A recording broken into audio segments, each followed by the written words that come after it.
one of the best places to find ideas for businesses to start is through your passions and hobbies. Now, a lot of people actually hate on that take, but the reality is that if you're an avid participant in a certain niche or category, you're going to know exactly what that category wants to buy, the pain points that they experience, and you're going to be able to come up with good solutions to those problems, right? And in today's video, I want to highlight and discuss this store that I found so cool. I think it's going to inspire you in a big way.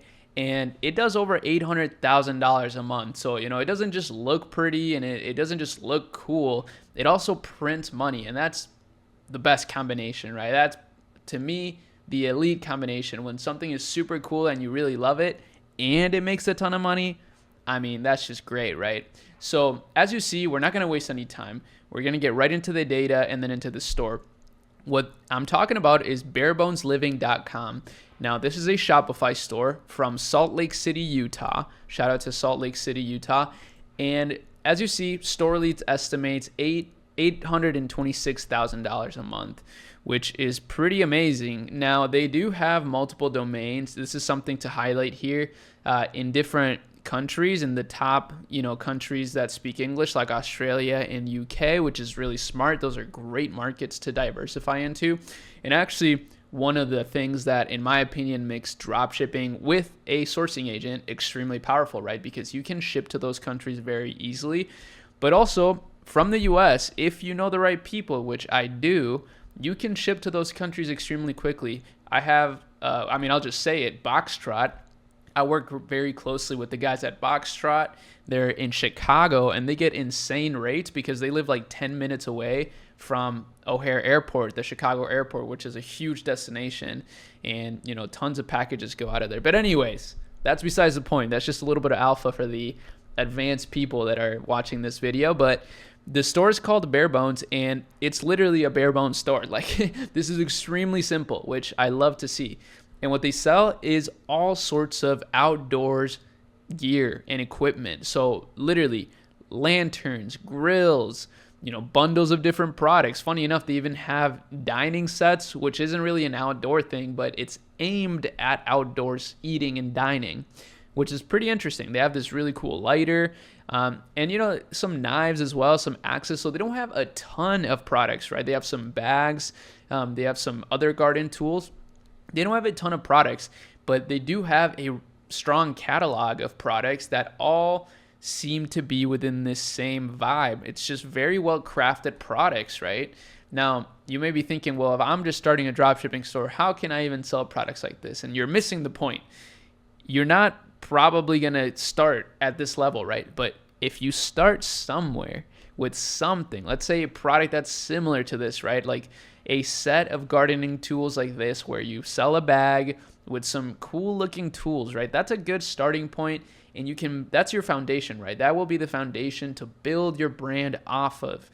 Of course, you're not going to start with the perfect products and the perfect idea right away, but as you start, chipping away at this brand, it will turn into something massive. That's how every brand starts. And I think that's what's hard for people to understand when I make these videos, but that's why I make these videos, right? Because I'm showing you, how they got here and trying to connect the dots to how you could get here. Actually, you know what? Let's do a little experiment here. We're going to go to Alibaba and we're going to look at gardening tools and we're going to see what we can find. Now, here's the thing. Alibaba, you may not think of it as a drop shipping site because it isn't. It's a wholesale site. But guess what? A lot of Alibaba suppliers, if you kind of, sell yourself to them, will allow you to, at the very least, test products this way. Now, look at this set, right? Look at this gardening set right here. This is pretty cool. This is exactly what I'm talking about. This obviously is not exactly this, right? This is a lot cooler. It's a better vibe, and it's, $230, which is pretty awesome. But this one is $8. You get this whole entire set for $8, right? So it's likely that the quality is not amazing. But again, it's a starting point. It's just a place where you can start your business with and then level up from there, right? Now, there's also some really cool other products. This is pretty interesting. Just the gardening niche overall is so amazing. It's so passionate. And I really do think it's only going to get bigger. Like, something like this is actually very interesting to me because They have a minimum order quantity of 1 set. And I will say this takes, some balls to set, right? You need to be courageous in order to do this. But what you can literally do is create a site, make it really cool, put this price tag at let's say $2,500, right? $2,500 for this thing, and see if you can sell one, right? See if you can sell one. Message all the farmers, anybody in agriculture around you, right? Just make a, simple, clean looking website. You can actually use the free Shopify store builder that we have in the description. It's literally free, and it makes a customized store for you with product templates in it already. So you can just, fill it in. And see if you can sell this, right? And then let's say somebody buys it, boom, you just send it straight to them from the manufacturer. Now, of course, there's a risk there because you're going to have to spend some money, but you don't really have to spend any money really because they pay you first, right? And then you ship the product. And you can be transparent and say that the product is going to take a little bit to ship. This is actually a cool idea. There's some cheaper ones as well. That are EPA approved. I'm not really sure what that even means, but you could definitely add that to the product description because that's going to look very trustworthy. These are cool, man. I would honestly love to have one of these. Once I have a home, I might start a store around this. Robotics is such a cool niche. Look, you can control it and operate it, with a remote control. That's so cool. So yeah, see, this is why I love making these videos, because when you just fall down a rabbit hole, you never know what you're going to find. You never know where you're going to end up. And it's likely that that's how some of the best ideas happen. So, man, this is really cool. If any of you guys are willing to do this, I'm willing to help you. Start your store, join the Chemilab Discord. You don't have to join the paid one if you don't want to. There's a free section. It's a public lounge. And you can say, hey, Ari, I'm going to do this. Create a store around this. Make it super simple and clean. And, make a list. Go on Google, make a list of all of the agriculture, businesses in the U.S. There's literally probably a million of them, or at least hundreds of thousands of them. And start cold calling, or start DMing them a link to this and see what they say. Say it's gonna increase their efficiency, whatever. There's so many different things you could do. I mean, I don't want to make a whole business plan here in a 10-minute video, but the point is, we got a little bit sidetracked. But the point is, this is why I do this, right? We know this niche works.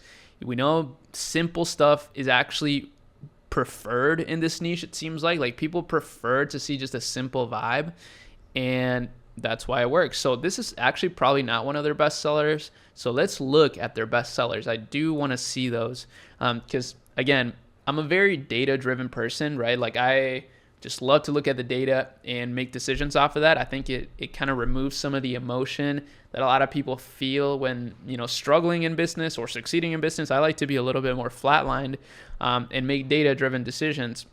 So we see that this is actually their best seller, a cast iron grill. So how about we look that up, right? How about we look up cast iron grill and see what we can find, just kind of start exploring ideas. We may find something interesting, like, wow, these are actually kind of expensive because theirs is $169. That's a good price for what it looks like. There's this one for $28. This one's kind of cool. It's just $10, but it's like an interesting shape. Okay, cookware set. There's more stuff. So this one's a little bit more challenging, though this looks kind of cool. Excuse me. Oh, okay. Oh, okay. So here's actually a pretty interesting one, right? So this is like a very small version of that, and actually pretty different, but I'm guessing you put like the coals or whatever right there. And guess what? This is like $6. That's actually insanely cheap. I mean, this probably has something wrong with it. There's no way it's this cheap. I mean, I don't know.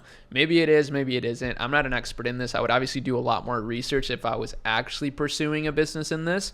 But ultimately, this is how you got to be approaching this. And what we can do then is actually take a look at their ads because, again, we're data driven. And we know that one of the main ways that businesses online grow these days is through Meta. And the reason why is because Meta has the most powerful machine learning algorithm out there for ads. And they're taking full advantage of that. So they are running 55 different results, which is exactly what you want to see when it comes to Meta. Because what that means is they are running a very diverse amount of creatives. And Meta works best with creative diversity. this is what they tell you guys. Like, this is not even, you don't need to go buy a course in order to learn this. This is all on the Meta site. You just need to read the manual. They literally tell you the more creative diversity you have in your account, the better. Because again, the machine will target the right people with the right creative. And that's where the power of Meta really comes in. So they have a ton of creatives. They're doing, UGC style ones. They're doing story images. So like story format ads, but they're images. That's a good format. Some discounts here on some bundles. That's a good middle of the funnel ad. And a lot of other stuff, they're really big on this story format image, which I don't blame them. Stories definitely get really good results and are definitely cheaper than a lot of other placements. But that doesn't mean you should isolate it necessarily. Some people do that in their campaigns. And I mean, obviously do whatever you want with your campaigns. There's no rules. But I would say it's a lot better to just keep things broad and let Facebook do the targeting in that sense, like show the right ad in the right placement, as opposed to you isolating individual placements and diversifying your spend and making it less efficient. I'm not the biggest Facebook ads expert. My team is truly like the best of the best. But I know my way around Meta. I mean, I've been in this space for way too long, and I've analyzed millions and millions of ad spend, tens of millions even by this point through the agency. So yeah, I mean, that's really all I got for today. I don't want to yap too much longer. I think we got the point across. This store is super cool. It's printing money. The gardening niche is awesome. The robotics, agriculture niche is pretty cool. That's definitely an untapped one, I would say, or definitely a big opportunity there. Imagine you sell 1,000 of these, you made $500,000. That's pretty awesome. So yeah, cool stuff. And that's it. Peace.